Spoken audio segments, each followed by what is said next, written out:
Virson, introduce yourself. I'm not even going to ask about that one. I really am not. Better than Tony the Trudeau Tiger Monday. Oh, anything Trudeau, anything not Trudeau related is good for me, so we'll leave that one alone. But you guys have Biden, so I don't know which is worse. Anyway, I have been with this maniac for over half my life. Jeez. Okay, we're getting old, but we know that already. And I'm going to end it on that note. Thank you. All right. Also joining us from Chicagoland is Dave Kelso. Kelso, introduce yourself. Hey, I am Dave Kelso of PSEC Media. PSEC, which stands for Paradigm Shift and Educational Comedy, which does not stand for PSEC equals CO2. I have nothing to do with Bill Gates and his shitwater that he likes to promote people drinking and darkening the sun and all that fun stuff. Yeah, if people want to see my stuff, they can just look for me on ODYSEE and just go in and look at all the other information. I've got extensive playlists on ODYSEE, actually, not just my stuff, but a lot of other people. And I have a whole bunch of cool channels linked under the channel section, including Red Pill Nation, including the Vinny Eastwood Show, including Max Egan, including a lot of stuff. So, my content and a lot more can be found linked and advertised on, my stuff on ODYSEE. So, just check me out on ODYSEE, PSEC Media. You'll find me, and you'll also find a lot of other people, including Naroki stuff, including Vinny Eastwood stuff, including lots of other cool things for you to explore and expand your mind. And let's also not forget that today's episode of Red Pill Nation has been brought to you by Pfizer, because everything has been brought to you by Pfizer. We're going to figure out which one of these people is the real. Everything has been brought to you by Pfizer. We're going to figure out which one of these people is the real Vincent Eastwood. So, will the real Vincent Eastwood I think it was. This is me here. So yeah, the other one is just the studio, and he's just listening and to rebroadcast it and whatnot. So I'm currently out on the deck, and I will be back in the studio in a moment. But I'm also sponsored by Pfizer as well. Pfizer, we give you everything. Vinny, how big is your dick? Oh, it's about 3 foot wide. That's a bloody huge dick, Vinny. Well, it's not the size that matters. It's how many kids you can fit on it. That's right, Vinny. Ooh. Considering the topics tonight, that's a big ooh. So, yep. Also, let's say hello to our regular commercial sponsor. Yes, that would be Orange Mad Bad Hand Balm. Yes, sir. If you're still not over 2016, if you still tweet and talk about Donald Trump on the regular, even though he hasn't been president now for over 3 years, and you still think you still can't help him, and you see we're going to get Rearson here to do the Fappin sound pretty quick. Orange Man Bad Hand Balm is for you. Yes, sir. Orange Man Bad Hand Balm. That way you get no cherry blisters where it counts. That's right. Orange Man Bad Hand Balm. Just remember to call in and scream out our new word, Orange Man Bad, to get 10% off your first order. Don't forget the Orange Man. Don't forget the memory rack. Well, it's just about Donald Trump. It was 3 days after he was elected. It was the first time I actually started paying attention to his election campaign and pledges. And all I had to do was look at the publicly announced list of people that he had in his cabinet and add a few keywords into a Google search. Freemason, Council on Foreign Relations, Trilateral Commission, yada, yada, yada. And you get a hit on every single one. And then you immediately know everybody'd been had. And they've still been running along with this bullshit for the whole time. Well, hey, Vinny, Yeah, Trump well, in the swamp. He turned it into a federally protected wetland. Is exactly what he did. Yeah, we that's drained the right. swamp and we turned it into a wetland. No, Trump likes his wetlands. Yeah, We Stormy won't go any Daniels further can't than that. test. Ooh, Yeah, So and also, I have to mention Ivanka Trump is a young global leader. I have to just mention that. yeah, yeah, well, I so is mean, John one thing I got to Favreau, ask by the these way. ladies: does the carpet match the drapes? You know, is it orange muff bad as well? Gee, let's ask him. I And mean, also, and how does he deal with the tan lines? So, like, you know, when you're looking at Donald Trump, you see that his eyelids are a completely different tan to the rest of his body because he's always in a tanning bed with those freaking goggles on. Roki, let's not forget about your other sponsor, the Memory Rock.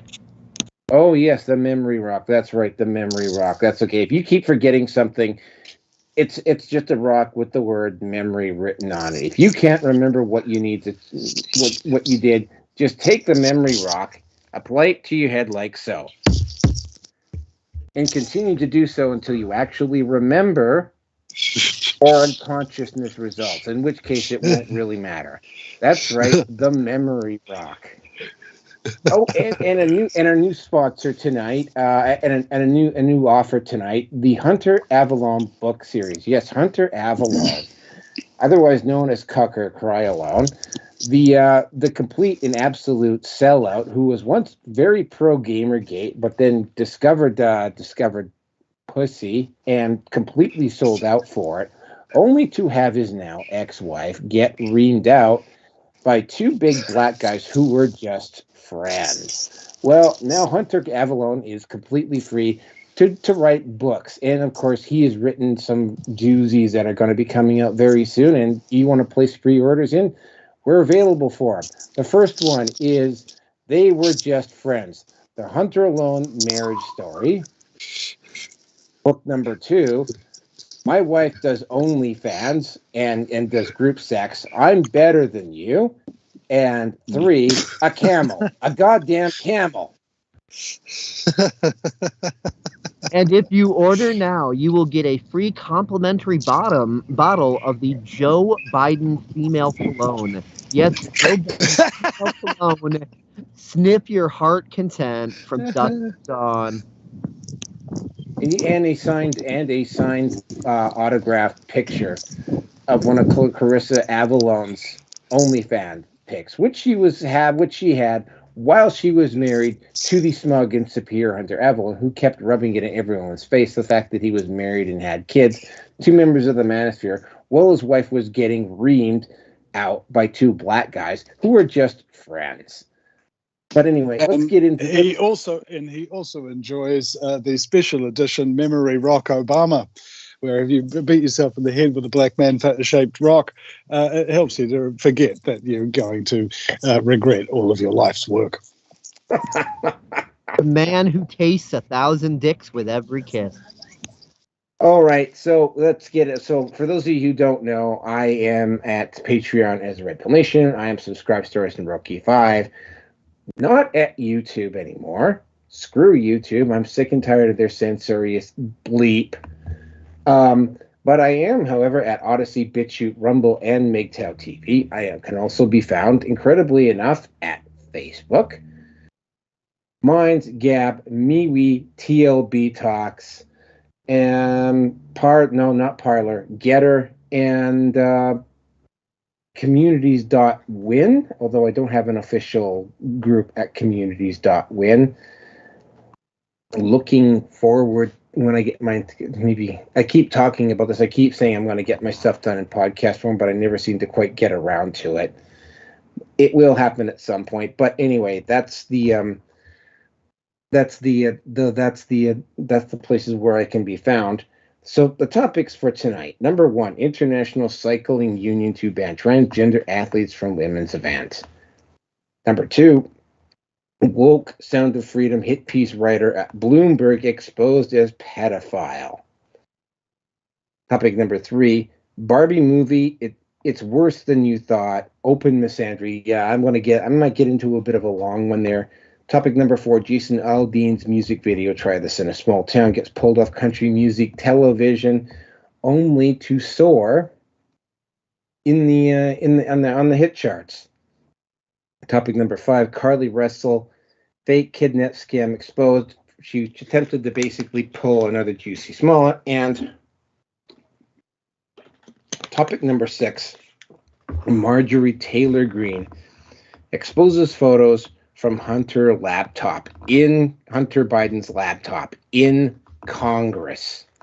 That one was just a little bit too good not to pass up. So let me just get the timestamp here, and we will get this party started.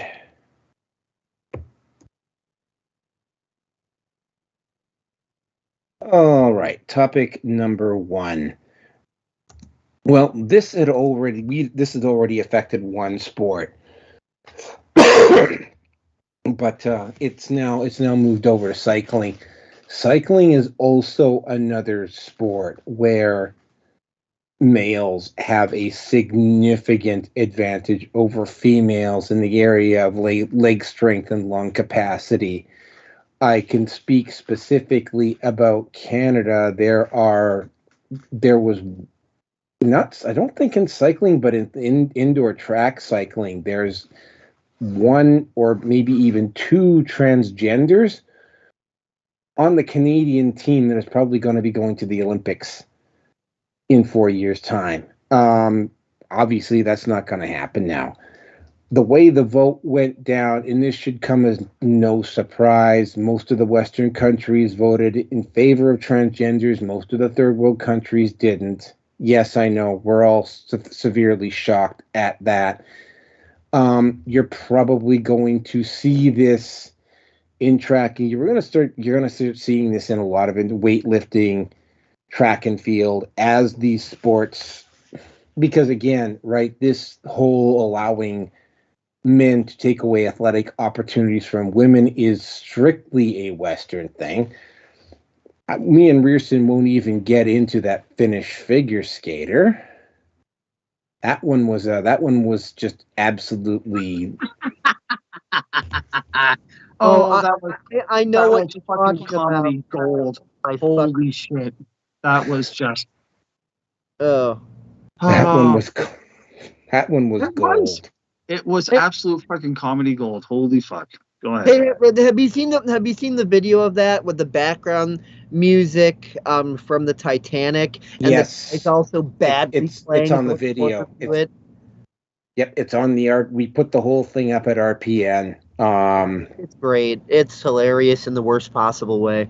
And they allowed her to go second, apparently, so that she would at least appear to be in second place at one point. But if you took a look at her figure skating, it's like, yeah, there's no way she was gonna win. But yeah, it was the stuff of nightmares. I was going to say figure skating. No. You got to look at the figure. There was no skating involved. Bob skates. Sure, that'll work. I'll leave that alone. And I know that the cringe does go on.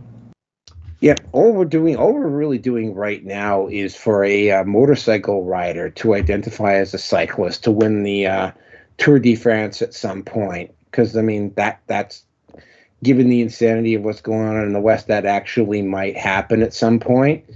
Babylon B actually did a story about that at one point. If France doesn't burn to the ground, that is. Yeah. Keep in mind here, again, most of us here are kind of like very critical of globalism. Here's my personal take on globalism. It was going to happen organically and naturally over a period of time anyway. Like they didn't have to try to artificially force it down our throats, because it's sort of like now what's going to happen is, and it's very clear that it's starting to happen in the West and whatever. It's like, it's starting to fall apart, and it's probably like everybody is going to be very suspicious of anybody attempting to form any type of a world government for the next few decades, because look at the crap they're trying to pull now. I mean, don't even get me started about ESG, but I mean, and keep in mind, I'm a member of the Manosphere, and when it comes to international athletics, be it male or female, these are individuals that to reach that level of athleticism, you have to put in the hours and the work, and you have to make some really, and the parents of these athletes as well have to make some really major sacrifices for these kids to actually, for these kids to grow up into adults and to actually be able to maybe make the Olympics. I mean, like, it's literally, in a way, it's harder to win an Olympic. No, I mean, I think you make an argument. It's harder to win an Academy Award than it is to win a medal. But I mean, even to get to the point where even a bronze medal at the Olympics is an absolutely staggering accomplishment, just for the amount of effort you have to put in just to get the bronze, much less get a gold medal. But even to get to the Olympics is an absolute incredible feat, and to have that taken away. And by the way, we've also been seeing this right now at the Women's World Cup. There is a cup there, for instance, Canada has a player on its team that is quote unquote non-binary, which means that there's a woman who likely deserved that spot that didn't get it because she lost it out to a biological male. And I believe there might be one or two others. I don't know. I'm not watching the Women's World Cup, but I mean, again, right? Like anything, like, I mean, to get to that level where you're cycling internationally, I mean, you have to put in a lot of hours, and to just have some guy come along and take it away from you because of biology, yeah, it doesn't sit well. And again, I'm not overly surprised that the third world majority at this point voted overwhelmingly to not allow transgender athletes to take away their opportunity, and good on them. And that reminds me, sorry, I have to mention this real quick. People can watch Max Egan and find it in there. He had the clip, but there is this chick, I think she was a college student, who got a 0 on her essay or thesis or whatever it was for using the words biological male and biological female. Got a 0 for this. So yeah, that's the world we live in now. Well, since you're talking, Dave, I guess you can go next. Yeah, I mean, I don't really, well, lucky for you, I don't have much to say on the topic more than what you said. I mean, when you're pitting the best biological females and the best biological males in competition with each other, there is no competition. The biological males are going to win. So yes, you can have a female win against a male if the male is weaker and is not the best of the best. But when you are pitting the best of the best against each other, the males are going to win every time, because that's physically, genetically the way it goes. And to act otherwise is just denying reality, and that's all I got to say.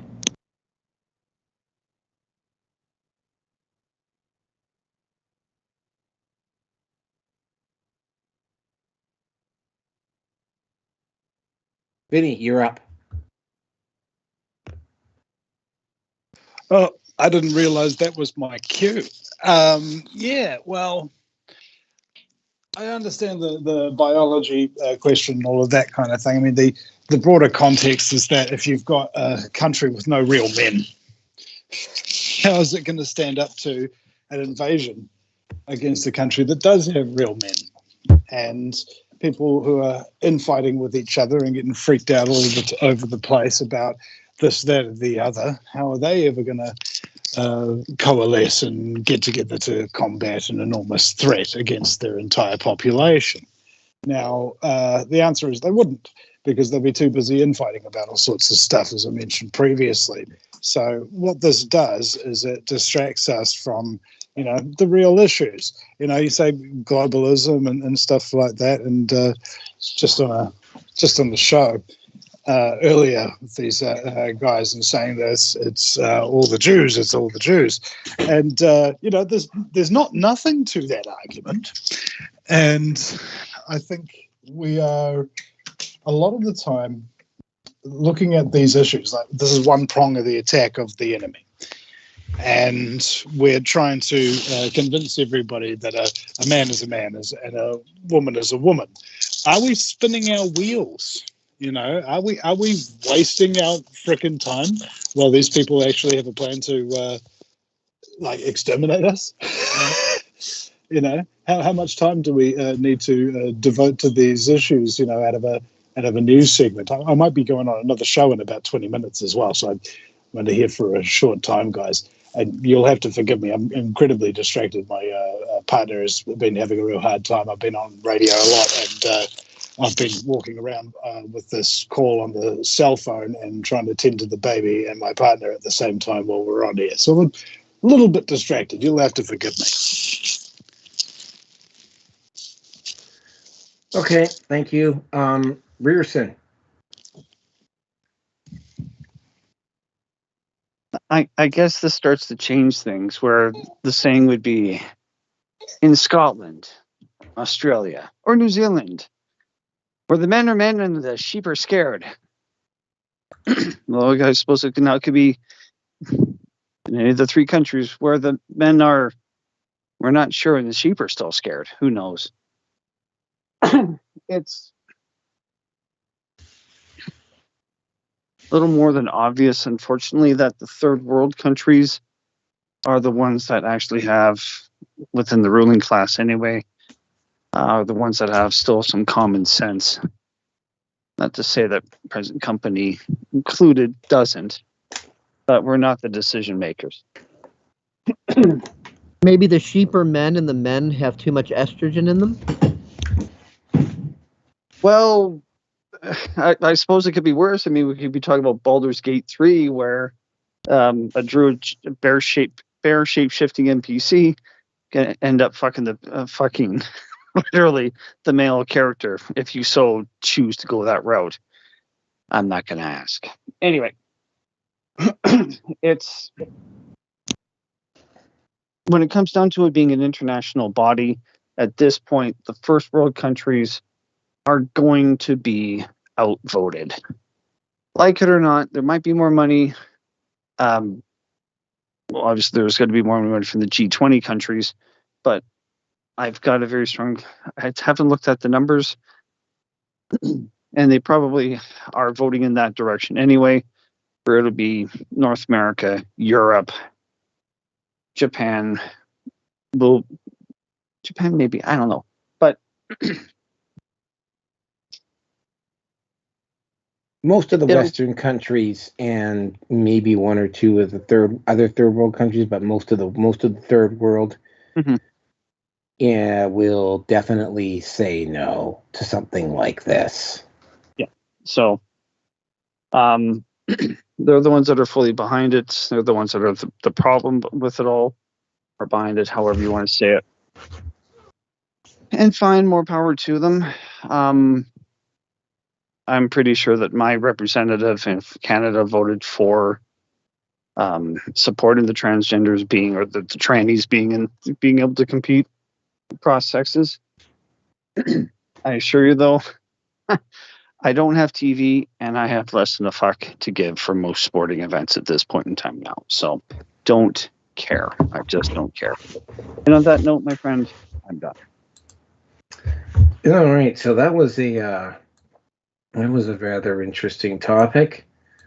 So let me just timestamp this, and we will go on. Speaking of sporting events, I remember the last time I actually went to a sporting event of any kind was at my girlfriend's birthday party, and we went to the Irish pub, and they were playing a game of the All Blacks versus Ireland, and the All Blacks had scored like 7 goals in a row against Ireland, who had nothing. And upon the seventh touchdown, I heard an Irishman man exclaim, "I need a drink!" I thought that was just classic. And it kind of gives you the idea of what it's like being a truther in the world, where all the news that you hear is the New World Order rolling forward and getting goal after goal after goal. Man, I need a drink. And fortunately, I've got one right here. Pleasure to be here with you, gentlemen. Oh, that would be like Canada taking on, say, Poland in hockey. It wouldn't even be close. All right, so let's move on to the next topic here. Oh, look at that. We're talking about Sound of Freedom this time. All right.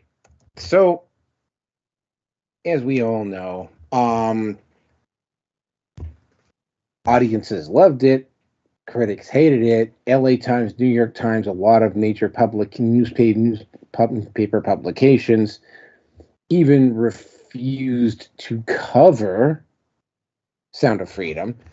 Sound of Freedom is a very I've even seen some stuff being dropped in the alt community, and I mean the way these people were trying to push it, it's almost as if these people were like, it kind of reminded, like, now that I had the chance to kind of step back and look at it, it kind of reminds me of what Sam Biddle tried to do with Gawker Media at the peak of Gamergate, where he like sent out a bunch of people to write up fake stories and whatever about the whole Gamergate situation, and they were so bad that they kind of fell apart. This is kind of like the same sort of thing with this, with some of the stuff that I'm seeing in this, but we're talking specifically about one reporter in particular.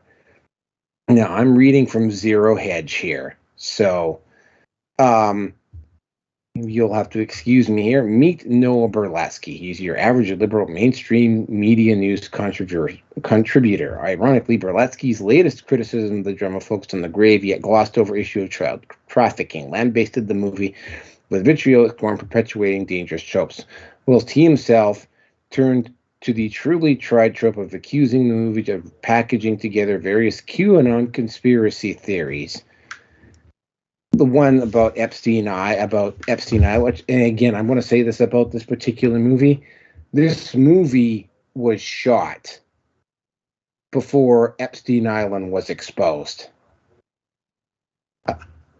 I will continue on here.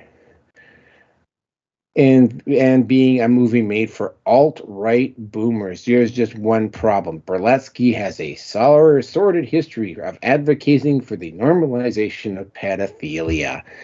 In 2021, Berlatsky, this is from Zero Hedge, by the way. In 2021, Berlatsky was named communications director at Prostasia, a nonprofit organization which has dedicated itself to the self-avowed mission of protecting children from sexual abuse. While that on its face sounds antithetical to advocating for the normalization of pedophilia, a deeper look into Prostasia's published content shows it merely masquerades under the guise of acting in the interest of protecting children from sexual abuse in order to provide a much more perverse ulterior motive. Yep, Prostasia lament in 2018, a piece addressing the FOSTA bill, which eventually signed into law, which allows states and victims to fight online trafficking. Prostasia laments the legislation's stigmatization of pedophiles. Prostasia's file is rife with the use of terms like minor attracted persons, MAPS, and a diluted idea of the virtuous pedophile. Don't even get me started on that one. One who is sexually attracted to children but fights the urge to refrain from, abuses them in a measure of self-restraint that a sex-positive nonprofit champions as some sort of moral paragon. If there's any doubt, Prostasia is Prostasia's pedophilia stance, the organization literally facilitates a safe space for pedophiles, which it has dubbed MAPS Support Club Partnership. Aside from his work in Prostasia in 2021, Berlatsky has a long history of promoting the idea of that children can consent to sex with adults. Now, there's a whole bunch of other stuff here. Berlatsky Berletsky refers to youth in the sex trade in a lexicon that alienates them from the idea that they are victims of human trafficking, with suggestions that minors should be free to work in the sex trade. Yeah, he did that. If there's any doubt about Berletsky's sentiment from where Berletsky's sentiment truly lies, all one has to do is look at his social media history. Speaking out against the stigmatization of pedophiles. Of course, Berletsky has made his Twitter profile private. I know, I'm absolutely stunned. Since the revelation of the pro-pedophilia issues came to light. And yes, that is a plane flying above me. Hopefully to bomb Mr. Berletsky. Anyway, we covered this last week. California. I was just saying, if he did get bombed, that would make Berletsky a Flatsky. Exactly. Or Exactsky. By the way, if it helps the topic out in any way, I have seen the movie Sound of Freedom. I got my torrent ticket and saw it at the illustrious Pirate Bay Theater. Very, very illustrious place to see movies, with your torrent tickets there. So I can add any other extended commentary regarding the movie. And I can definitely say there was obviously no QAnon conspiracy theories in there. Like you mentioned, that movie was made well before any of that came about. So. Yeah, exactly. Rusin and I have also, I don't know whether it's in New Zealand at all, Vinny, but Rusin and I have also all seen it. Yeah, there is none of that stuff. And yeah, when I started looking at reviews about this, the island part of the movie, like that got a lot of talk about Epstein. But again, as both Kelso and I have mentioned, this movie was shot before Epstein was exposed in his island. Yeah. And then it kept under wraps for 5 years by Disney. Of course, Disney. There's an interesting video done by a YouTuber called Moon. That's literally his handle on YouTube. I'm familiar with his stuff. He does really good stuff. I wish he would get on ODYSEE. I really wish he would get on ODYSEE as well. He did a rather scathing criticism of Disney. That's his most recent video. Yeah, I saw the movie. I'm tempted to go see it twice. Unfortunately, I'm also going to have to suck it up now, and I'm also going to have to go in and watch Barbie so that you guys don't have to when I get back into town. But I digress. Like we all have to make sacrifices, bro. Yep, we do. But yeah, it was a good movie. I am going to go. I don't think I'm really going too far out on a limb here, because of the way the Academy Awards are set up. They're going to have very little choice but to give it a couple of nominations. I would love to see the reaction if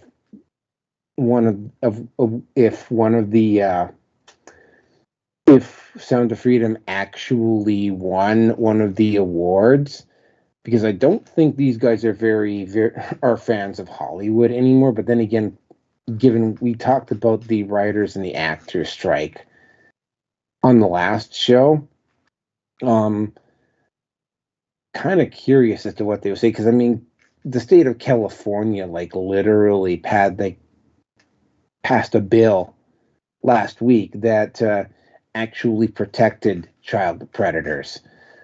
Trump has said some stuff about it, but I mean, not overly surprised that a pedophile like that there would be pedophiles writing about this. Well, here's the really weird. Here's some other stuff about Sound of Freedom that stand out for me. The way that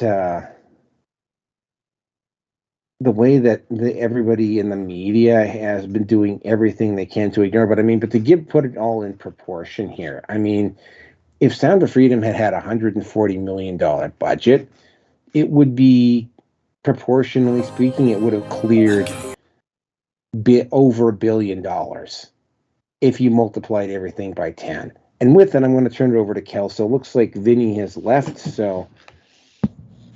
Well, it looks. Okay. Oh, okay, yeah. I was about to say his studio account is still there, so he's still recording and whatever for the simultaneous Vinny Eastwood show episode that this seems to simultaneously be.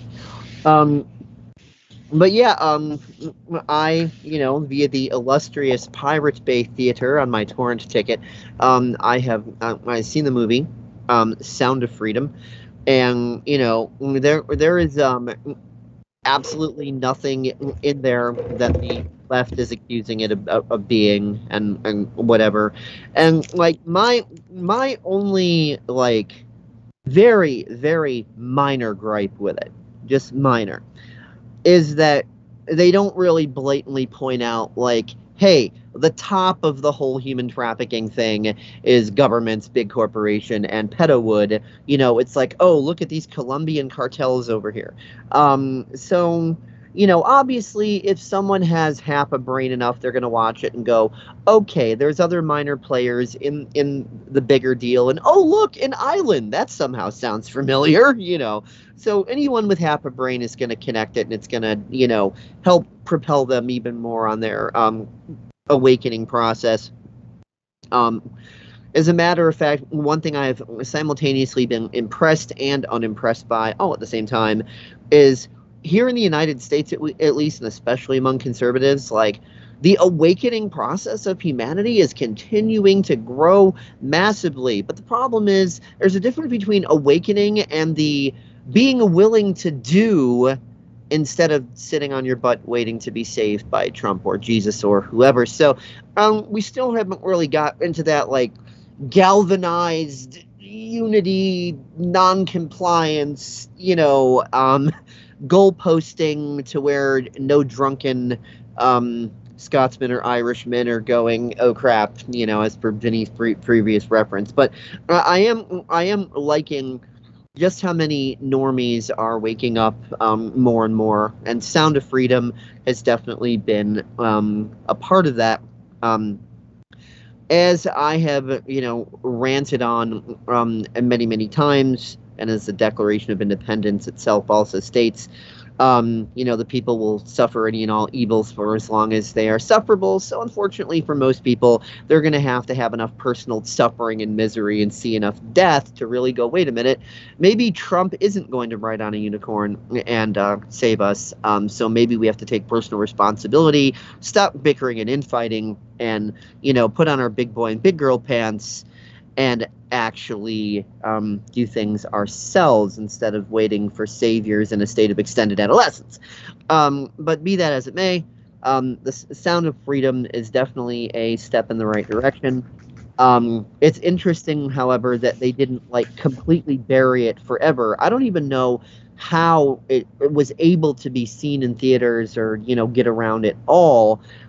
There's another movie produced by Chris Rice called A Child's Voice that is also about human trafficking, and that thing has been repressed to high holy hell.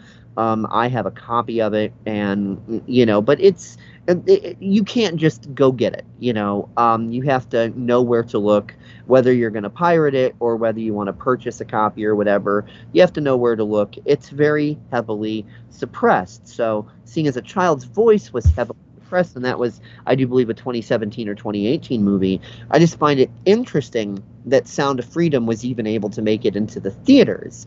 I'm just scratching my head. How was that allowed to happen? That's my question. They have to tell you what they're up to, because it's like somebody saying, hey, I'm going to rape your wife. What are you going to do about it? Hey, I'm going to kidnap your kids. What are you going to do about it? And if people watch the movie and they don't do anything about it, then it suddenly makes that okay, and they just go on and do it. It's a karma thing.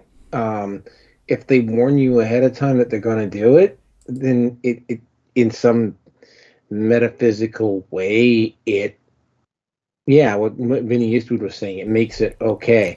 Vinny, they've got a karmic backlash, get out of jail free card. So it works like this: if I do something bad to you, like I hit you or I smash up your car with a baseball bat, I'll get bad karma for that. Stuff is going to go wrong for me sooner or later, and in ways that I can't predict. But if I persuade one of you to hit the other person or bash up the other person's car, that other person is the one who gets the bad karma, not me. That's why you got all these soldiers and things of that nature dealing with their PTSD and all these problems and homelessness and whatnot. And all the politicians who sent them to jail are walking around like nothing's happened. So here's one question about that then. Yeah, I mean, I agree, but here's one question, and I think you'd probably, Vinny, be really good at answering this. What about when people like Hillary Clinton and Klaus Schwab and whoever, like, literally privately behind closed doors go and rape and murder and sacrifice children to Satan or Baal or whatever? How are they avoiding the karmic backlash when they are literally doing the deed themselves? Well, it'd be a good question. I mean, who is it that they're doing it for? Are they being told to do it? That kind of thing. And this also complicates the situation a little bit, doesn't it? In the main, they can get away with it, but they can't get away with all of it. That's true. So now you see why Hillary's got so many health problems. Well, dude, I'm also going to throw something else in. I mean, they might avoid the direct karmic backlash, but they look like Palpatine. You see how quickly Obama aged and everything? It reminds me of Palpatine on Star Wars. The dark side corrupts the flesh. Well, it didn't corrupt the flesh. He actually got burned by his own lightning while somebody was holding a lightsaber to his face. But I digress. Yeah. So yeah, I mean, they might avoid the direct karmic implications from what happened, but I mean, there's still indirect karmic implications, right? Like they still know what they did. Well, that's if they've got a conscience, yes, that would worry them, but they don't. And it's very interesting, if I say boat, cucumber, murder, you'll understand that the third word sounds different. It's different from the other words. And you can read that on a brain graph as well if you're scanning somebody while you're reading these words. But on a psychopath, no response. They feel the same about murder as they do a boat or a cucumber. It means nothing to them. And they're able to lie in such a way that they themselves actually believe it. For example, if a psychopath changes their name, gets a deed poll, changes it illegally, they immediately have absolved themselves of all criminal acts under the previous name. No, that wasn't me that raped that woman, it was some other guy. Right? These people have a complete detachment from conscience. That's what makes them so dangerous, because they can lie and lie and lie, and kill and kill and kill, and rape and rape and rape, never feel any guilt, never feel any remorse, and keep doing it.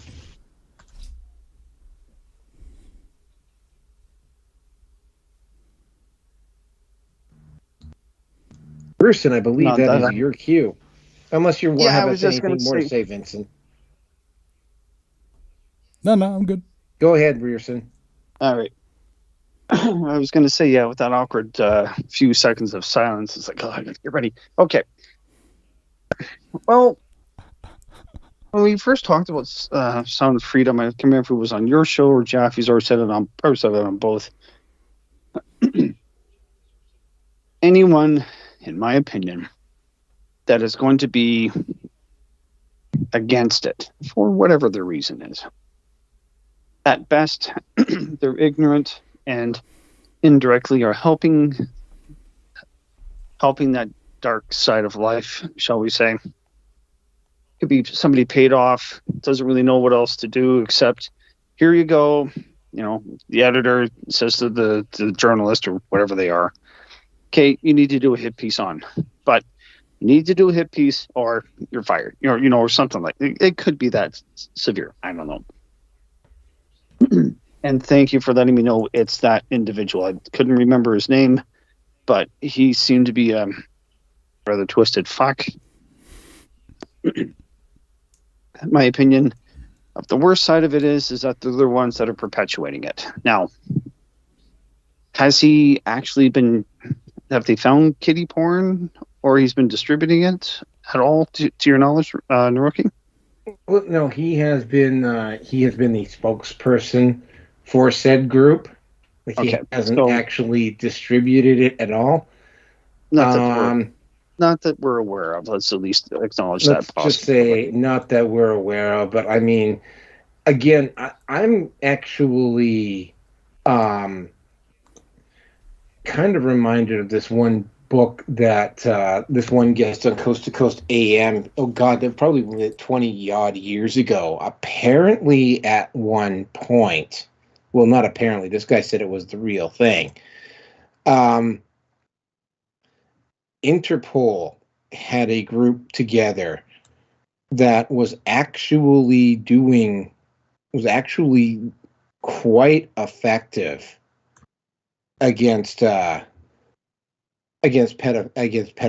and so forth. And what ended up happening in that particular case is that the people who are part of that organization all started to meet mysterious deaths along the way. They died suddenly. Yeah. Like they backed up into they accidentally got shot in the back of the head 6 times and stuff like that. Accidental deaths. Like I remember this one time I heard this story out of Texas where a guy had a problem with the sheriff and he went over to see him, and the next thing we know, his death was ruled a suicide. And during the court case, when they were trying to determine the cause of death, what they alleged that this man did is go into the sheriff's office and garage there and cut himself into pieces with the chainsaw, chuck himself into a couple of drawstring bags, throw himself into the flatbed of the sheriff's truck, and then somehow, while he was in pieces in the flatbed of the truck, drive the truck 80 miles an hour down the road, and then flung himself off the side of the truck into a ditch, ruled a suicide. And if there's one lesson that we can discern from this little story, is that the power of the human spirit. Some people have the determination, and you don't know how they did it, but they did, and thank goodness there's that kind of spirit left in us, eh? Or not anymore, maybe. It's kind of like those stories, like you hear about the suicides where the guy like shoots himself point blank in the head 3 times. Like first he kills himself and goes, "Nah, there's not enough blood and brains on the wall. Let's give it a second go." Okay, that's better, but we need a little more brains and blood on the wall. Let's try it a 3rd time. Yeah. Okay, cool. Now I can officially die. And by the way, maybe Mr. Noah's trying to flood the zone. Yeah, I know. Corny joke, but whatever. It's called the triple tap. You just got to be sure.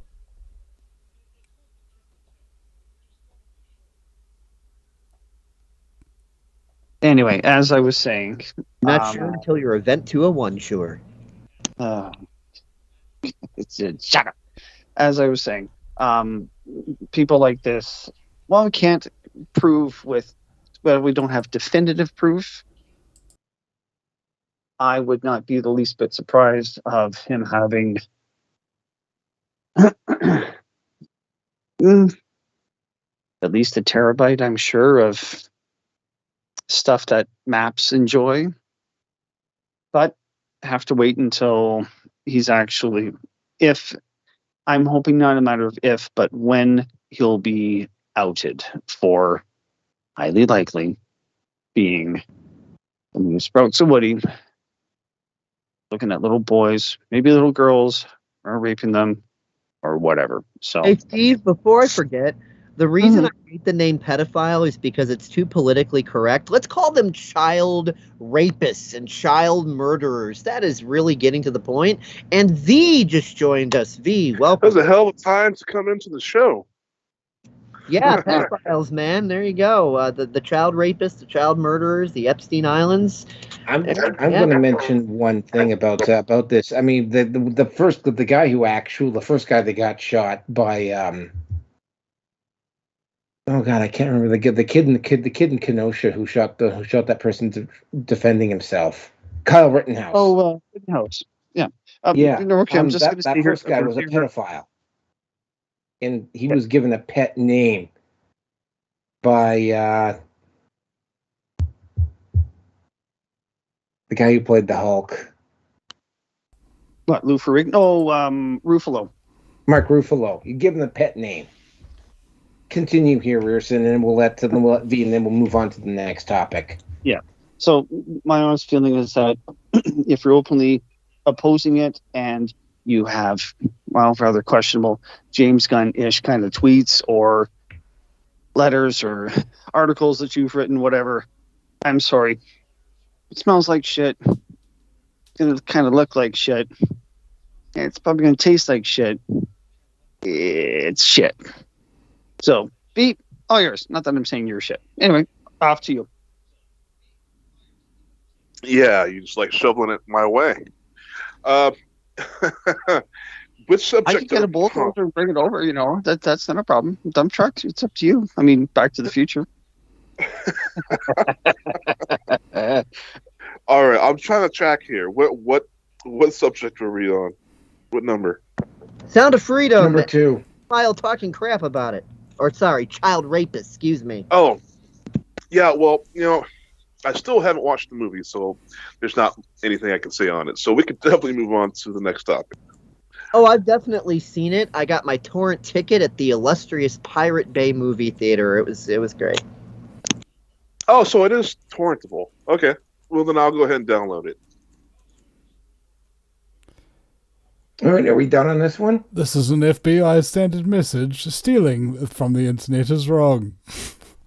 Vinny, how's it going, brother? Well, I'm borderline and I'm fabulous. I might be going to jail in about 3 days. So, yeah, this is actually my last show before I potentially go to prison, guys. So it's lovely to be here with you. Okay, so let's move on to the next. Let's move on. Yeah, you have to give us a report. He's gonna rock the jailhouse with his comedy. Oh, and also, like last time I was in the holding cells, I was doing a fair amount of singing as well. One of the cops comes out and he goes, "Oh, was that you singing, bro?" And I was like, "Yeah." And it's like, "Oh, we thought you were pretty good, actually."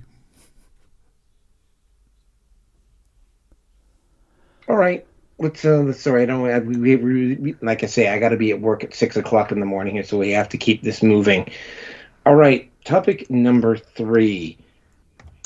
I know that none of us have seen it because I actually had to fly out the day it got released, so I didn't have a chance to look at it.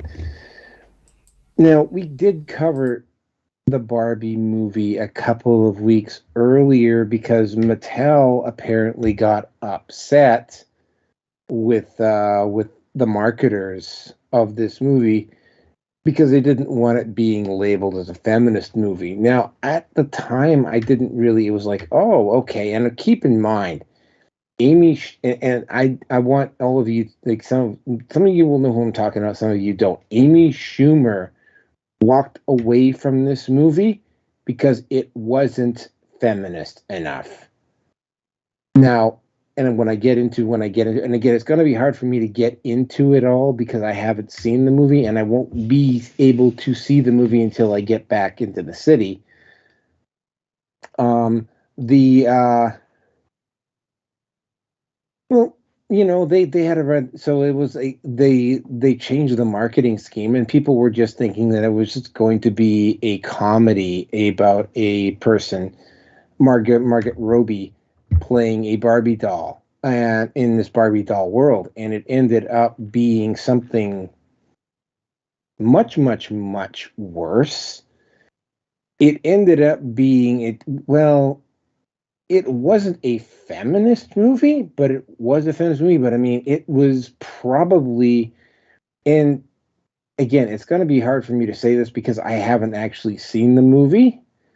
Probably the most misandric movie that has come out, and there have been some bad ones. Although I'm still going to lean towards a movie that hardly anybody has ever heard of, done by Mel Gibson back in the early 2000s, called What Women Want. It's probably the most misandric movie that I've ever seen. But that was actually one of the alternate titles for Voices for Freedom, What Pedophiles Want. But anyway, go ahead. Was that the one where he could read minds, or am I thinking of a different one? Yeah, okay, it was the one where he suddenly got the ability to read people's minds. Yeah. It was supposed to be a comedy. It treated literally all the men in that movie were complete idiots. And by the way, every single male in this movie is either an accessory, really bad, really stupid, or just plain evil. Like literally, and some of them are a combination of them all. The guy who plays Ken in this movie actually gets a few laughs. So I mean, it's going to be hard. I mean, I'm going to have to when I get back into town, I'm going to have to go see it. It actually did fairly well at the box office, all things considered, probably because the marketing kind of fooled everybody. So it's going to be hard to tell whether we'll see what happens in week 2. Like, does it drop like by 70% or something like that? But it is going your brain out with bleach after you see it. Yeah. It is probably going to turn a profit, which would mean that it is only the second woke movie that has actually turned a profit since the first one since Captain Marvel, and this is the only one that's been able to do it without having to fudge the numbers on seat sales, which is something that Captain Marvel got accused of doing. And I will go to my grave saying that the porno parody done for Captain Marvel was actually probably better than the movie itself, but I digress. The whole movie, of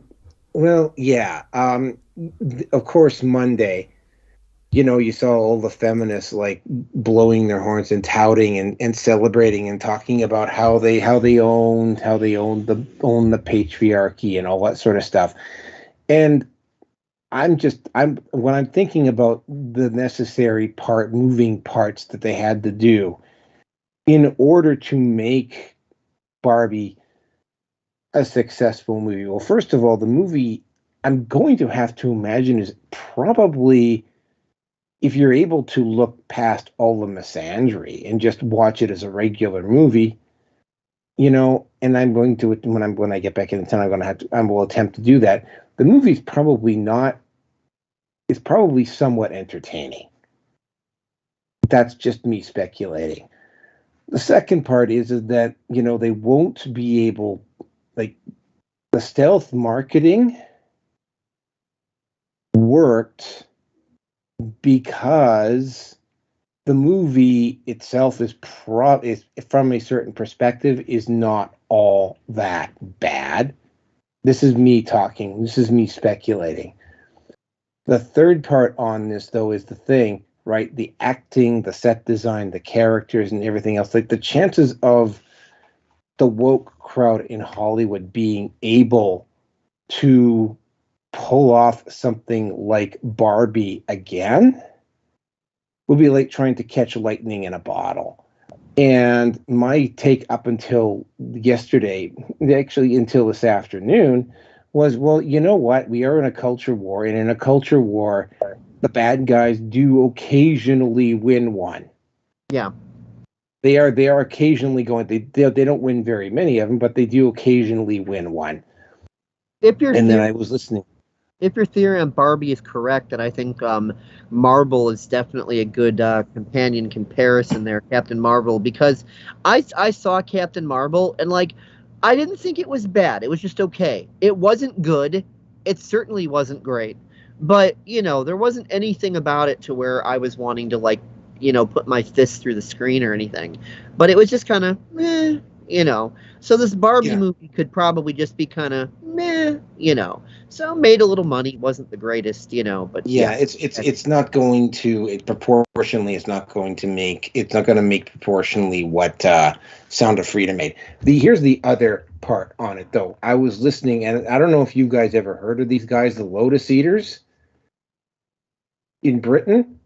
Include one of their panel guys is a guy by the name of Sargon of Akkad. They had a I know that guy. Yes, I have. I've heard of it. They had a very interesting take on this movie, and this is the one that I'm going to go forward with. Their take on it is that the Barbie movie was actually based, and here's why.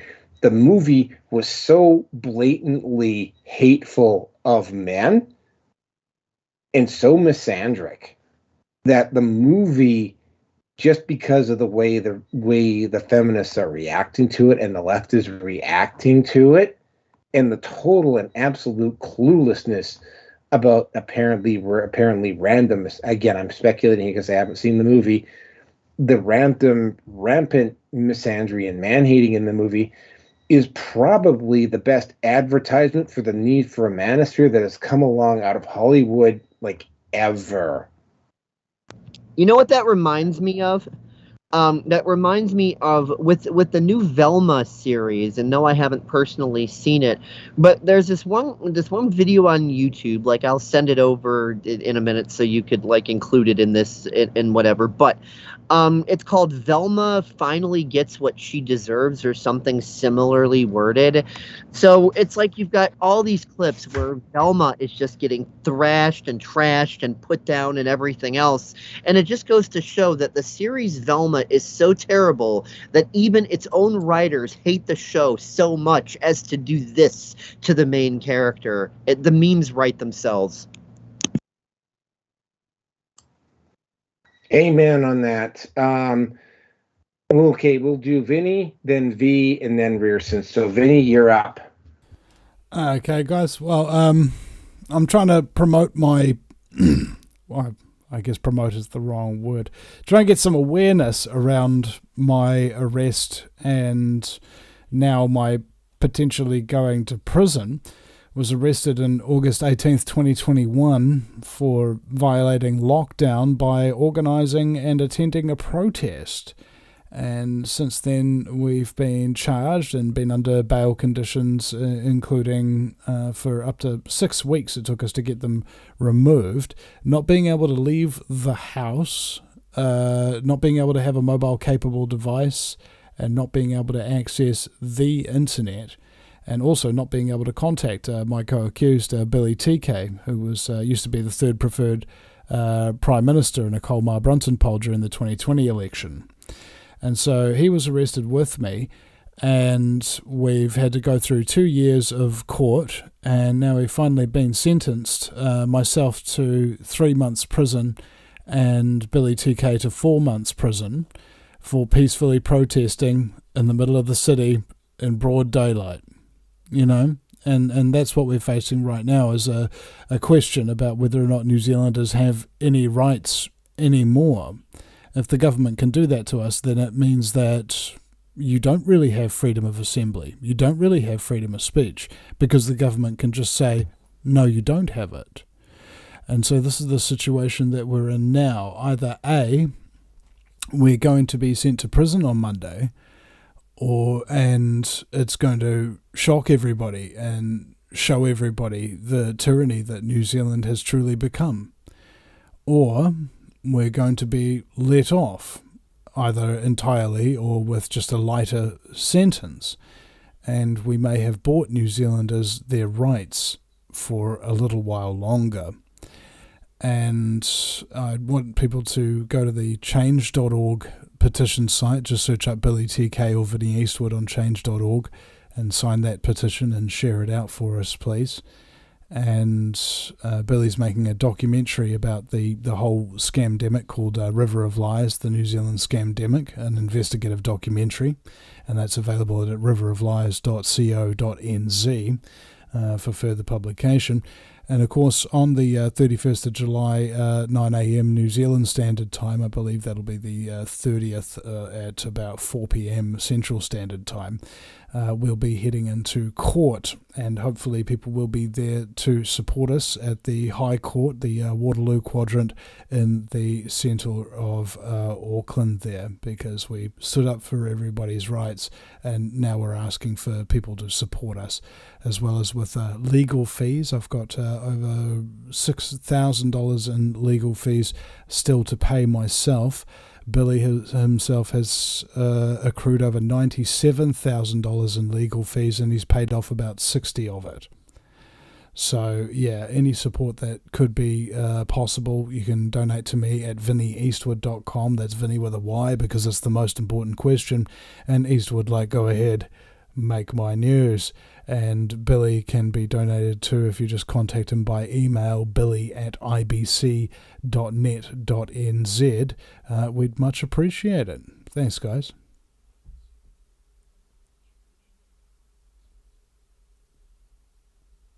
Well Okay. said. Who's next? That's Vinny for you. Yep. Well, yeah, I definitely, had Vinny on my show not too long ago, trying to get the word out as well. I know we did a show. Vinny was a topic of the show last week or the week before. Here on this show, we're definitely pulling for you, brother. As far as the topics is concerned, this Barbie movie, I think, to each their own. To each their own. If somebody, and I remember watching that movie, What Women Want, and it just goes to show you that it's a curse. Actually, catering to this idea that women are just so misunderstood, and they're so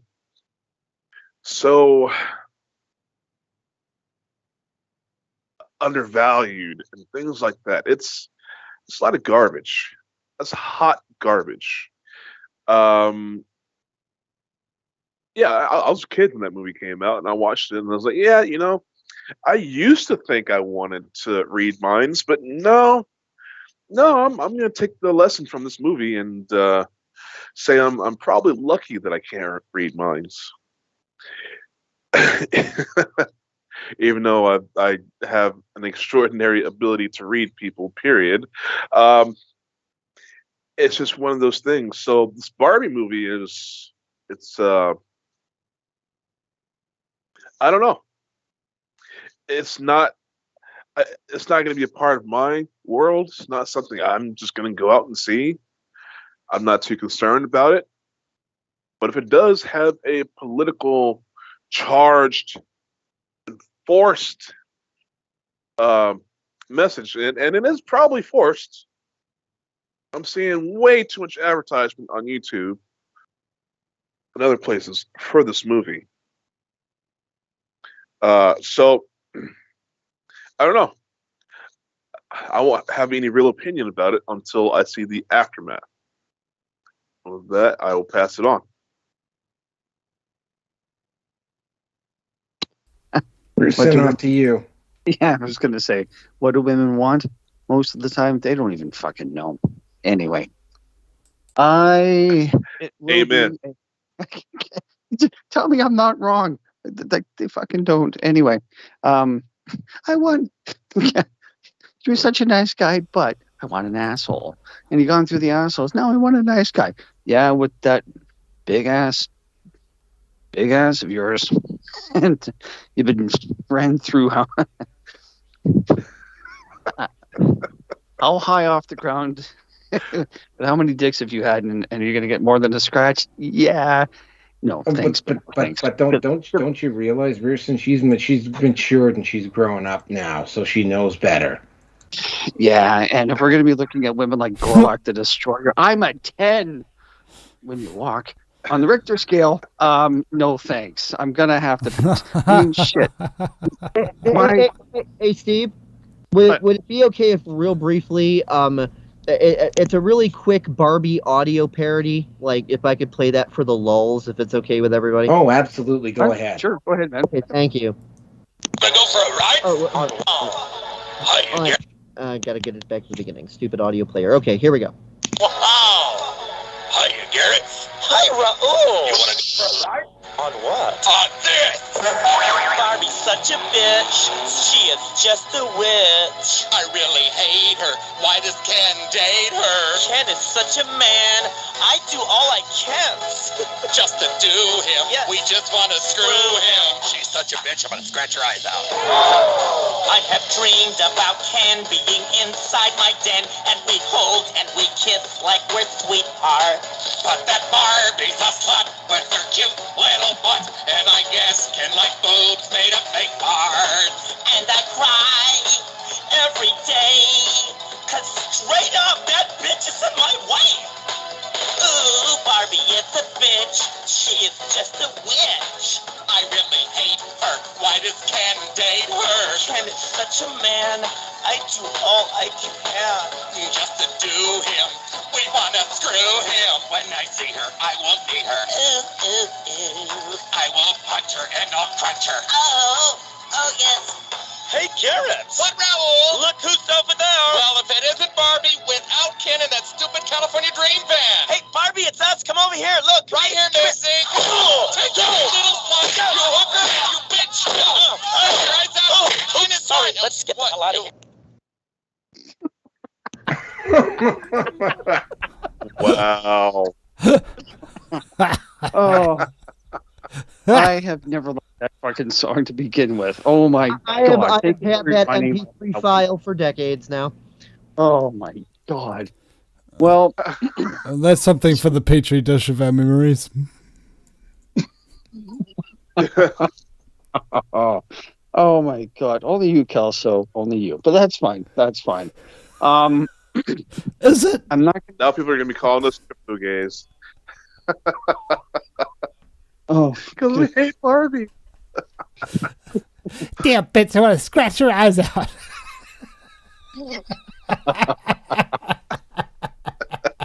Oh my God! Here at the Red Pill Hangout, once again, our standards, there are none at all. I put the MP3 in the chat for the full quality version that's not going out a speaker and back into a microphone again. Oh, thank you for that. It's getting added to the show. Probably at the start. I'm making that my show's new theme song. Frankly, like. I shudder. I shudder at which part you're going to emphasize the most. Anyway, leave it to me to pull shit like this. Oh, that's fine. I mean, we definitely need a break. You just derailed this train, Kelso. Bravo, son. Bravo. Well, we have a sponsor called Orange Man Bad Hand Balm. So, I mean, what do you expect? Well, Vinny, I would take a bow, but Gareth might give me a ride on this thing, so I don't want to take any chances. You know, we can't all be winners. I don't want to win in that one. Not in that category. I'm good. Really, I am. Exit only. Thank you. Well, okay, and I don't want to cut Rison off here, but I was actually thinking, because the guy who played Ken, I know he's already a Hollywood heartthrob, but his position as a Hollywood heartthrob, it's already exponentially bigger. Okay, higher. I seen an interview. It was like a 2-minute interview.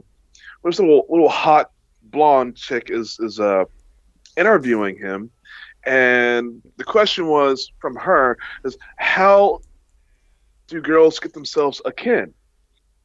And this Gosselin, I think that's his name, his response was, oh, well, whenever you see a guy around you and you drop something, if he picks it up for you and hands it back to you without hitting on you, then that's your kin. And then she drops her cue cards, and she's like, "Oops!" And and he picks it up for her, hands it back to her, and says, "Okay, bye bye. Interview's over." Oh, nice. Love it. Oh my god. Fucking easy. Duh. She'll open her legs at the swipe of a credit card. Hey, you know, God likes a trier, honey. Thanks for coming out, sweetie. Goodbye. You're the weakest link. Anyway. Okay, It and is next. What's wet gooey? What is white gooey and falls from the sky? The coming of the Lord.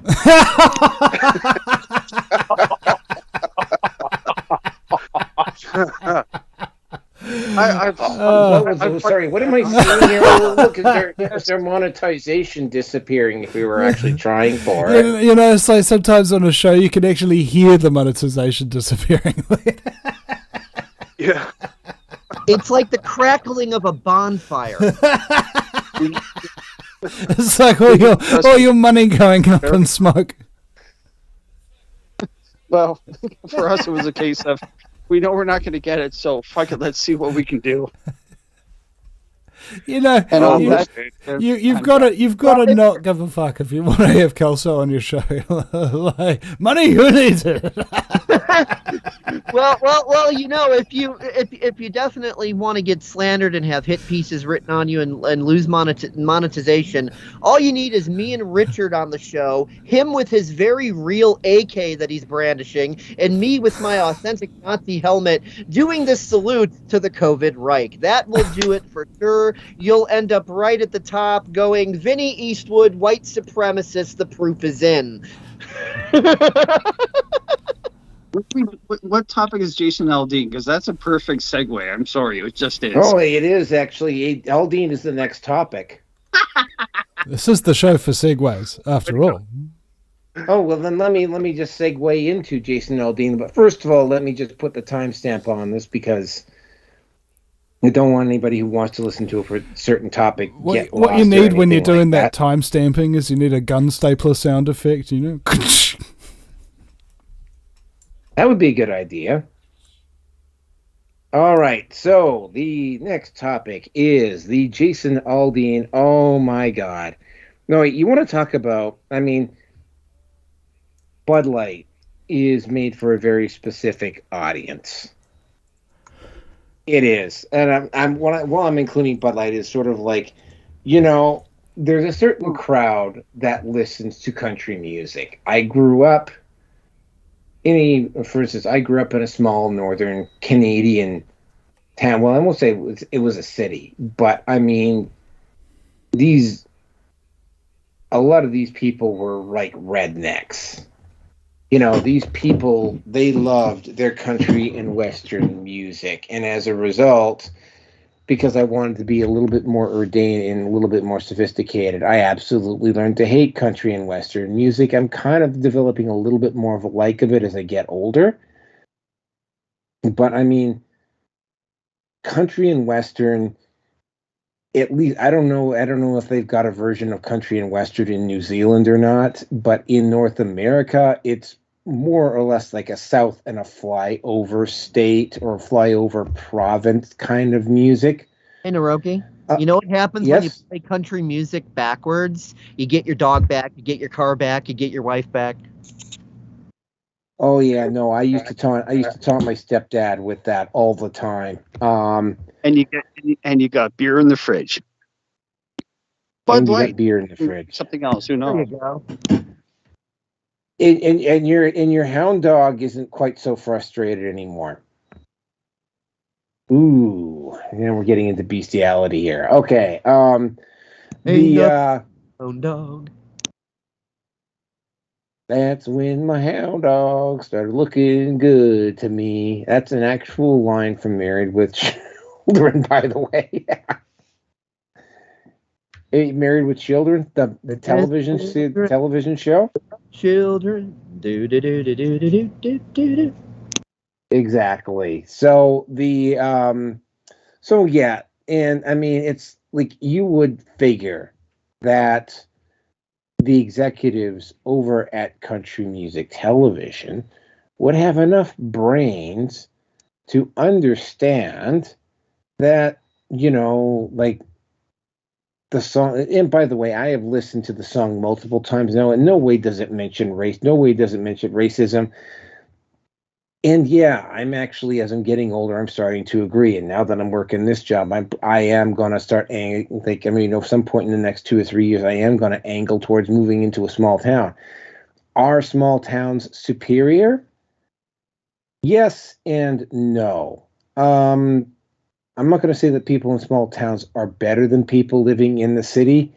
What you do get, though, in a small town is a much stronger sense of community in general, because everybody knows everybody. Like if you piss somebody off in a city, there's a good chance you're never going to chance. If you're lucky, you might not see that person for months. You piss off somebody in a small town, you might see that person the next day. So that kind of forces people to be maybe just a little bit more polite and a little bit more considerate to each other, because it's like, yeah, you are going to see that person again sooner rather than later.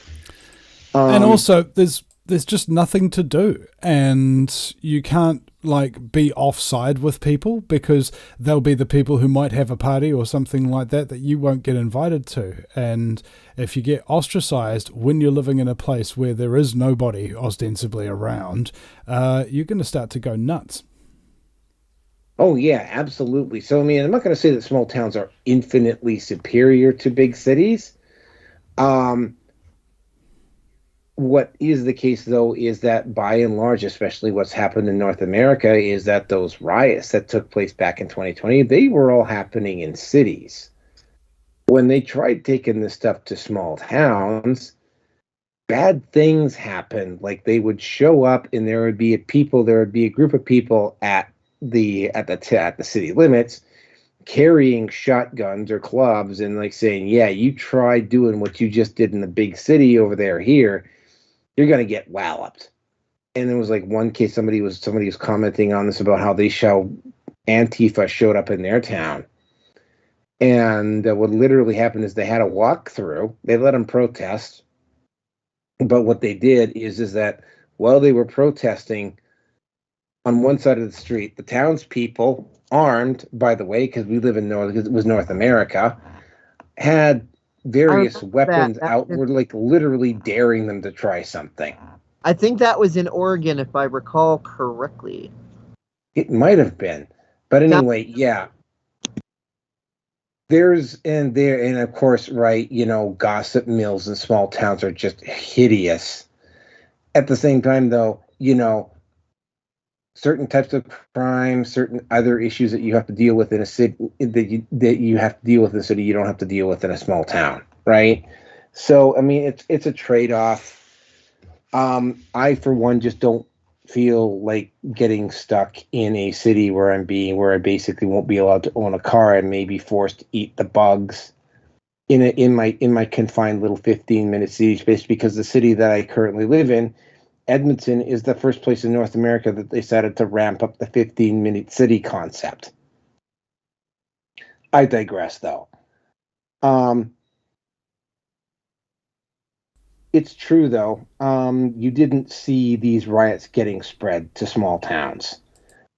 I think the people didn't like hearing that, but here's the part that really blows my mind. You'd figure that people at the executive at Country Music Television would be able to put 2 and 2 together and figure out that, pulling this music video off our network is a direct insult to our audience.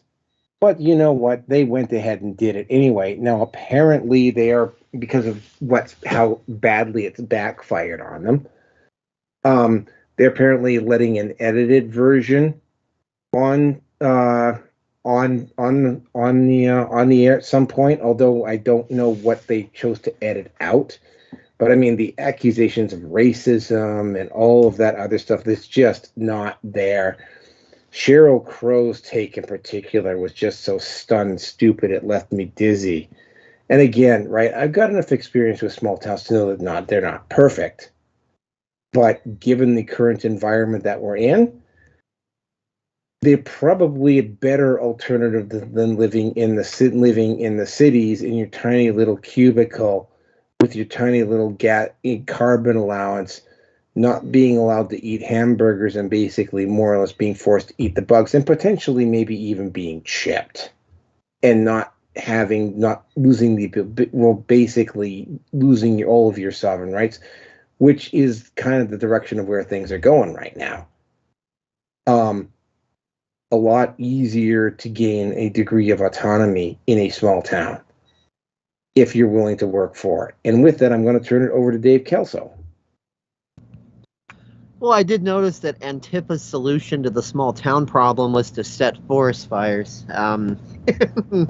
That's one of the things they pulled a couple of years back or so, whenever it was exactly. Forgot exactly when it happened, only that it was in Oregon. But anyway, yeah, I mean, I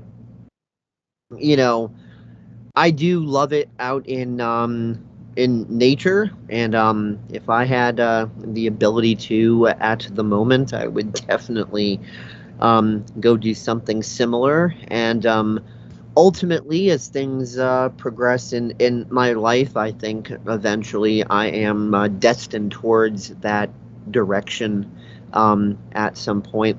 I like raising fish and growing plants and doing the actual real sustainable stuff, not the Klaus Schwab version of sustainable, but I'm into the real deal on that.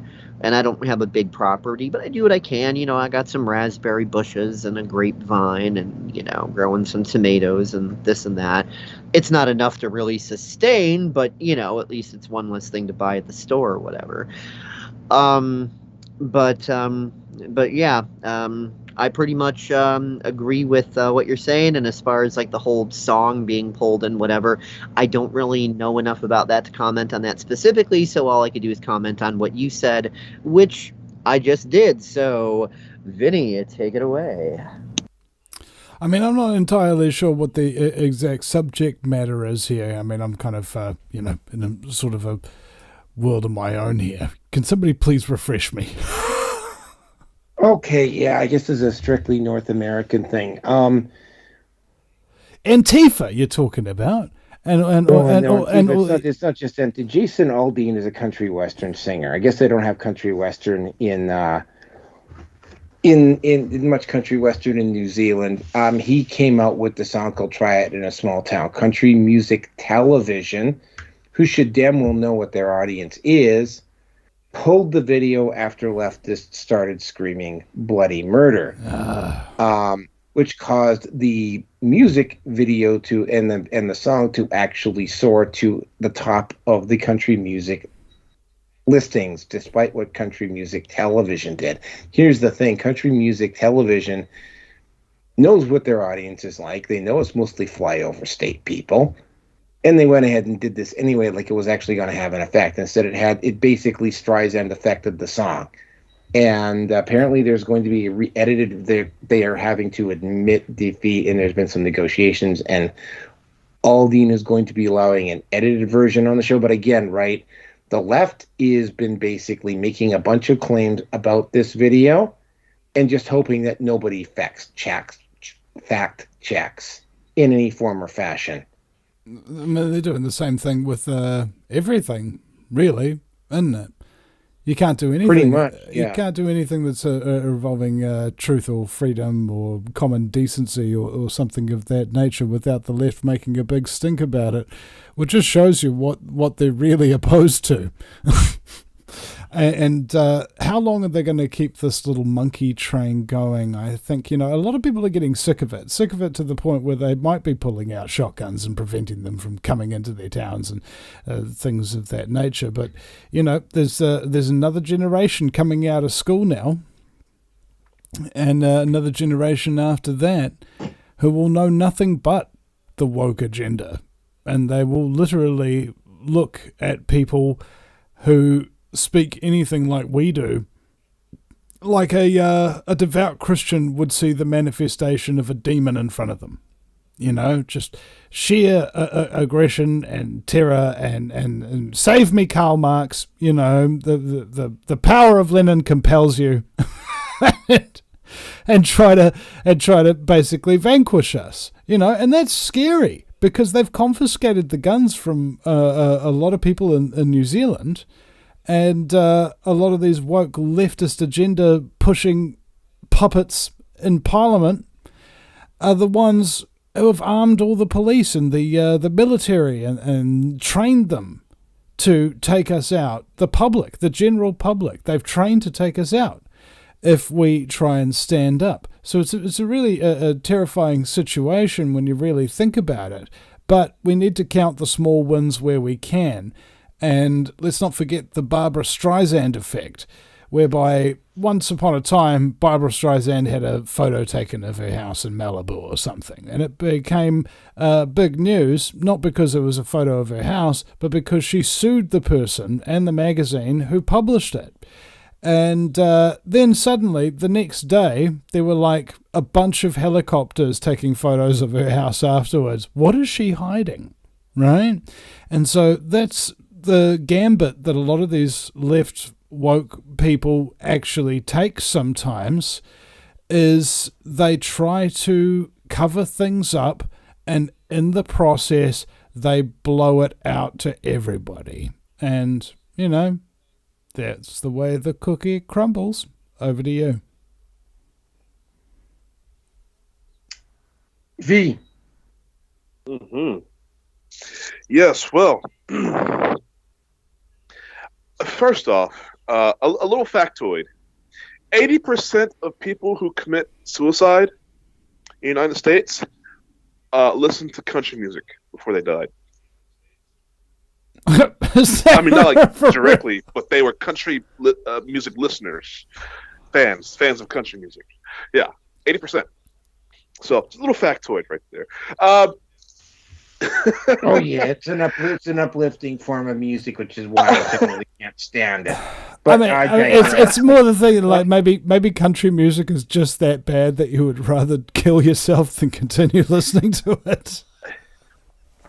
There's only one country song that I like, and it's not even done by a country band. Flight 602 by Chicago. It's the only country song I like. I think it's the only country song they did. But anyhow, yeah, Chicago's not a country band, right?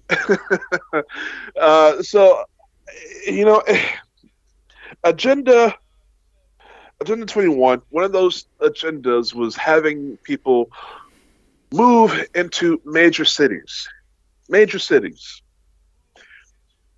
Move from the small towns to the major cities. When I was a kid, for example, my mom worked for Texas Instruments. She did all that technical stuff. And my town of Lubbock, which not a small town, but business dried up.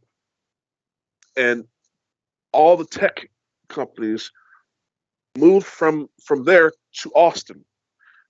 Now, if anybody knows anything about Austin, that's on this call, you would know they call Austin the blue spot in the middle of a red state. Super liberal town. Okay, the slogan is "Keep Austin Weird." Yeah. The city literally has a slogan: "Keep Austin Weird." So, if you ever been to Austin and you go downtown, Portland used to have the same slogan, "Keep Portland Weird." It used to refer to the artistic, but now it's really? Well, yeah. Now it's like the bad homeless meth addict weird. Well, see, the thing is, so now there's a lot of, I'm glad you said that. There's a lot of homelessness in Austin now that wasn't there 20 years ago. So that's one thing. So yeah, I mean, if you get shoved into a big city, what they want are mega cities, like on like Judge Dredd. They want mega cities, so it's easier to control you. And so when you ultimately become homeless for committing wrong thing, they could immediately turn you into Soylent Green. Soylent freaking Green. You know it, man. You know it. So, anyways, Kelso, I want to also bring up something, referring back to something you said again. So, like when I was in California, I was in this little small town of 16,000 people, a little town called Orville. I literally, it's like where I started my show, Red Pill Hardcore radio show. Vinny was my first celebrity guest. Years you might back. You might want to tell Seth MacFarlane that you started your show on the Orville. No, not Orville, Oroville. Oh, it sounded like you said Orville. Damn. Well, you say it fast. Yeah. Oroville. Yeah. Anyways, so something, again, I was a targeted individual, and I had these people just hating me, whistleblowing on the air about my experiences, and I kid you not, there was 2 attempts to burn down my fifth wheel. Okay, I lived up in the mountain areas, and on chicken farm, there was the main house, and there were like 3-4 trailers on the property. I bought a trailer to put on the back end of the property so I could have some kind of peace. So I didn't have to be in the main house. I could have some sort of peace and quiet if I wanted to record a show, or pre-record a show, take it to the station. I had somewhere quiet to do it. I kid you not. Some random quote-unquote fire started twice on the property, and not on the property, but on surrounding properties. And both times the fires got up within 6 feet of my trailer. Somebody was literally trying to burn me out. So when you say, Antifa was going to try to burn out your homes or whatever, if you try to bring this stuff to, if they bring this stuff to the small towns, they'll do that. They will literally start fires. Yeah. It was reported that there was a homeless person somewhere on the surrounding property. It's large. Several acres. And the neighbors, they had their own acreage and that sort of thing at the top of this mountain. So, it literally, anybody could have walked up the side, because you can see the Oroville Dam from up there. You can see half the city from up there. And there's this little valley-like area where, quote-unquote, homeless people like to hang out. I never saw any homeless people. It was just an attempt to burn me out. I swear. Anyways, so I can relate with this subject because I've been through it. And with that, I'll go ahead and pass it on. Richard was right up in the middle of the fires that Antifa set, and his area almost had to be evacuated. Richard being General Tate, for those who don't know. And it came this close to, his area being burned out, but thankfully they were able to put out the fires before they got too close to him.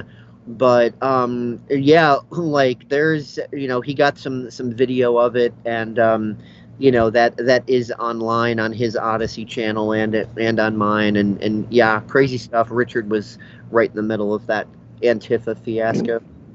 Well, I can tell you one thing about the situation in Canada. Well, specifically, first of all, they have discovered that literally all the fires on Vancouver Island, for instance, were human started. But then we actually covered this on the Red Pill Nation Hangout.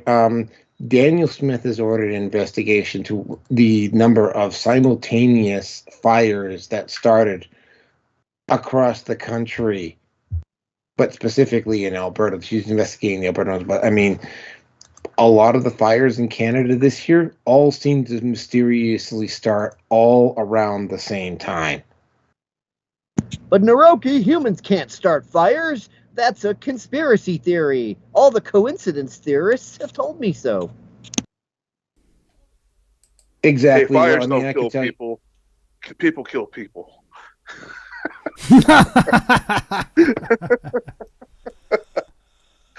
Well, by the way, and Tip of the Bear says only you can start forest fires. And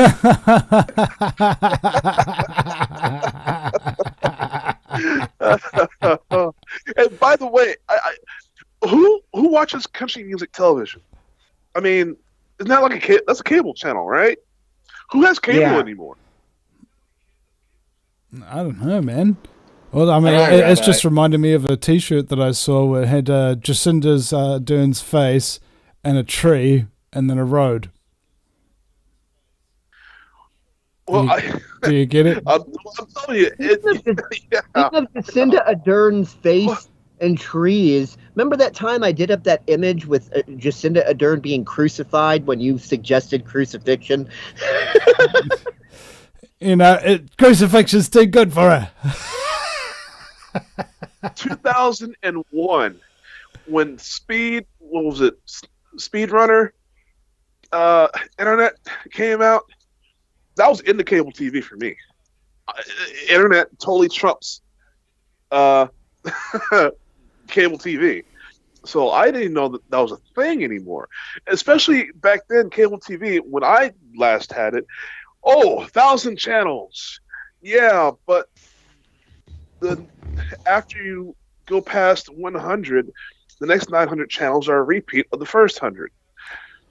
It's like, and there's still nothing on television that I want to watch. When Speedrunner came out, when the Speedrunner internet came out, new era in my life. Well, I mean, my contract again. They still have cable TV. There's two ways they do it. Number one, that you can have traditional cable boxes that hook up to the same cable line that your internet's coming through. And number two, they have apps now to where you can install an app on your phone, your tablet, or whatever, log in, and you're able to, pull the same thing, the same view of what you would see on the cable TV box, only it's, through your phone. Like, they've got these things now. Country music television app. That's hilarious. I've seen country music a couple times. Again, right? Never really was a big fan of it, but I mean, if you're sitting on the executive of the country music, you got to know where your base audience is and understand it. I mean, talk about being completely out of touch. Completely, yeah. Anyway, Rearson's been sitting there quietly. He's desperately missing his GIMP costume, so we have to end the show for him so he can get back into it. But Rearson, you're up. I don't know what the fuck you're smoking, man, but sure, whatever. Whatever. God. What's your safe word? With a tiger costume. Well, at least I'm not being probed by aliens, and I assure you, I have no interest in it. Those two guys that went screw Ken, that's another story. Maybe they will, but I certainly won't. But that reminds me, tinfoil hats are us. We have tinfoil hats for all of everybody, including the family dog. Just remember to call in and scream loudly into the phone, "They're not going to get me!" to get 10% off your first bill. Continue, Bruce. To add to that, not the ass. Anyway, anyway, that's fine. No more embarrassing off with probing. Coupon code anal probe. Anyhow, I have not listened to country music. I haven't listened. The last country music song that I had any sort of interest in or appreciation was Garth Brooks, Thunder Rolls. That's basically it. I've seen, I can't remember who the hell it was, but he covered Hot for Teacher because of the kid that was there who played the drums. David Lee Roth. No. This was a country singer. Covered Hot for Teacher because this really good pre-teenage boy as a drummer had made ripples on YouTube. Yeah, it was doing pretty good. It really was, and the kid knows his stuff. He's got the chops for it. What he'll do later on, who knows? Kind of feel sorry for him because I wouldn't be the least bit surprised. I'm curious to know as to how controlling the parents will be later on when he gets older. But anyway, I don't care for country music. It's not a sound for me that I like. I mean, it's been compared to late 50s rock sort of thing. That's what it sounded like now. So who knows? I do know this though. When you tell people you can't watch something, the interest is going to go through the fucking roof, and it has. I mean, the song itself was released back in March, I think I heard. May. Okay, yeah. So, May, nobody gave a flying fuck for the song. Nobody cared. But the video, oh my God, we have to protest over reasons X, Y, or Z. But I suppose, in a sense, that's where the battle lines are going to start to be drawn. That's where they're going to want to try to push into. Is going to be the small towns. And you're going to piss off a lot of people really fast if you think you're going to be able to get away with it. Now, I've listened to the song. It's not bad. Like, it really isn't all that bad. I don't hear anything racist to it. I don't see anything that's wrong with it. Apparently, there was some lynching that was done at the legislature or wherever it is that they're playing in front of. Fucking whatever. Like, how long ago was that? Pardon me for saying this to anybody who might be offended, but fuck, life goes on. I mean, if it's going to be that important for you to hold on to, well, they did this. Again, how far into the past do you have to go before you just don't give a shit? Now, for some people, obviously, it seems the more recent, if you can make it still relevant because you've got your agenda to push, that's Soros related, fine, knock yourself out.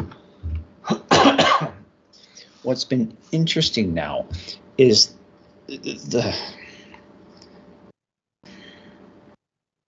I suppose it isn't really all that surprising. Toby Keith has come out and basically given this supporting Aldine. A number of country singers are fully behind him as well. And I saw this on YouTube. I'm curious. I'm going to see this now. But Tom McDonald, I guess, kind of acting like a bit of an opportunist, piped up. If you're offended by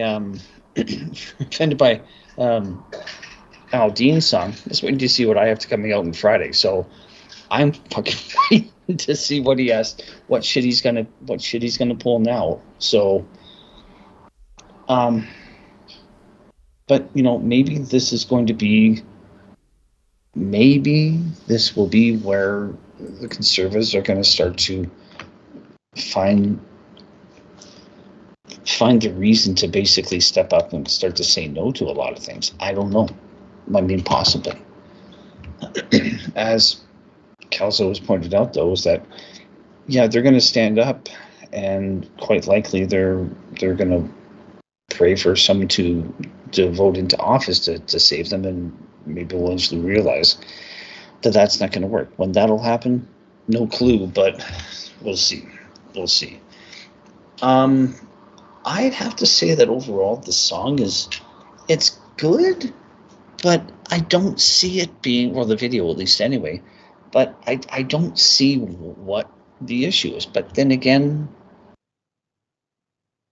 I mean, when you start shooting, you start doing the whack-a-mole on anything that kind of pisses you off at some point, the moles are just going to stand up there and just kind of go, just keep hitting me until I've had enough, and then Hulk's going to smash. And it's it'll be interesting. It'll be sad, but it will be interesting. So, that, my friend, is So all you're I- saying you don't have a safe word whenever you put on your guilt suit? No safe word? Basically, long-term humanity wins, but short-term it's BDSM with no safe word. Yeah, pretty much. So, we'll let the crazies have their fun, like the real crazies, not conspiracy theory crazy, because they're just ahead of the curve. But we'll leave that alone. Anyway, Rocky, I'm done, man. Back to you. All right. Yeah. Sorry. Yeah, Vinny. I was actually gonna. We covered your situation with your trial. I believe it was it last week that we talked about what happened with Vinny on the Yeah, the it was show? last week. Yeah, it was last week. I wanted to do something one-on-one with you. That's probably going to have to wait now until you're done, because I don't want to be doing too many late nights when I'm working working this camp, and it's a 12-hour run basically. There's a 2.5 hour break in the afternoon. So it's very quick turnaround on my downtime. Yeah, so booking something probably will have to wait until you're done. Yeah, but we did cover your situation on the on the show on the show we did last week. So definitely have you on once all the smoke is blowing over, though, for sure. All right, that's assuming it does. So I'm either gonna see you next week or in 3 months. Well, in 3 months it's gonna be like 15, 20 below. It's gonna be dark outside, so I'll probably have all the time.